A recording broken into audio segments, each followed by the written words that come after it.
জীবন যুদ্ধে আবারও জয়ী হলো নীলাঞ্জনা। হ্যাঁ বন্ধুরা, ভিডিওটা লাইক দিয়ে দেখতে থাকুন। যে মুহূর্তে কিনা নীলাঞ্জনার লেবার পেইন শুরু হয়ে যায় এবং নীলাঞ্জনাকে ডেলিভারি করানোর জন্য যখন ডক্টর থেকে শুরু করে সকলে আপ্রাণ চেষ্টা করতে থাকে, ঠিক সেই মুহূর্তে নীলাঞ্জনা মাঝখানে হাঁপ ছেড়ে দেয় এবং বলতে থাকে যে ডক্টর আমি আর পারছি না, আমি কোনো মতেই আর বুঝ করতে পারছি না। ডক্টর আপনার প্লিজ আমাকে দোহাই লাগে, আর কোনো মতে প্রেশার দিতে বলবেন না, আমি আর কোনো মতেই পারছি না। ঠিক সেই মুহূর্তে যখন ডক্টর বলতে থাকে যে নীলাঞ্জনা মাঝপথে এসে তুমি যদি হাল ছেড়ে দাও তাহলে তুমি একবার ভাবতে পারছো তোমার সন্তানের কতটা ক্ষতি হবে। তুমিও তো মনে মনে খুব ভালো করে জানো যে তোমার সন্তানটা ডেলিভারি করাটা খুব রিস্কি, এবং আমরা অলরেডি তোমার বাড়ির লোকেদেরকে বলে দিয়েছি যে তোমার বেবিকে আমরা নাও বাঁচাতে পারি, কিন্তু তার সত্ত্বেও আমরা যখন একটা হাতে সুযোগ পেয়েছি এবং আমরা আমাদের মতো করে বেস্টটা দিয়েছি, ট্রাই করে দেখি না যে আদৌ তোমার সন্তানটাকে আমরা সুস্থ স্বভাবে পৃথিবী আলো দেখাতে পারি কিনা। বাদ বাকিটা পরে বোঝা যাবে। তুমি তো খুব ভালো করে জানো যে তোমার সন্তানটা প্রিমিচিউর বেবি, তাই ওর একটু বের হতে সমস্যা হবে, সেটাই স্বাভাবিক। তোমাকে একটু ধৈর্য ধরতে হবে। নীলাঞ্জনা মাঝপথে এরকম করে হাল ছেড়ে দিলে হবে না।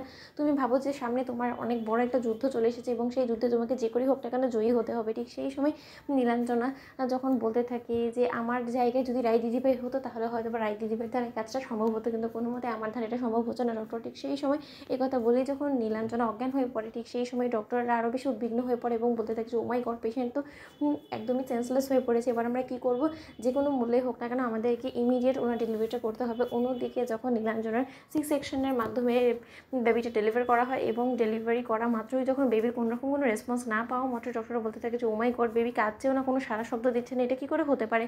ঠিক সেই সময় যখন বাইরে বেরিয়ে আসা মাত্রই ডক্টরকে সকলে চেপে ধরে এবং ক্রান্ত বলতে থাকে যে ডক্টর কী বুঝলেন, আমার স্ত্রী কেমন আছে, আপনি কথা বলছেন না কেন। ঠিক সেই সময় ডক্টর বলতে থাকে যে দেখুন, আপনার স্ত্রীকে বাঁচানো গেলেও আমার খুব সম্ভবত মনে হচ্ছে যে আপনার সন্তানকে আমরা বাঁচাতে পারিনি, কারণ আপনার সন্তান যখন থেকে পৃথিবীতে এসেছে তখন থেকে ওর কোনো রকম কোনো রেসপন্স নেই, ও না কাঁদছে না কোনো কিছু করছে, ও কোনো রকম কোনো হাত পাও দিয়ে নাড়াচ্ছে না।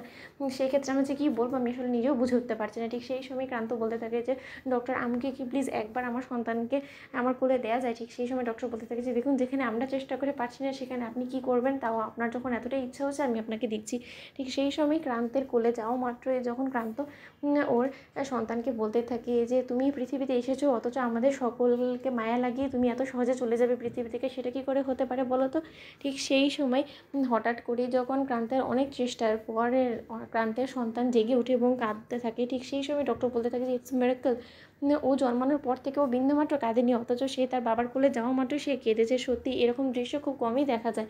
অন্যদিকে এই কথা বলা মাত্রই যখন ক্রান্ত বলতে থাকে যে ডক্টর আপনি প্লিজ ওকে একটু দেখুন না ও সুস্থ সবল আছে কি না।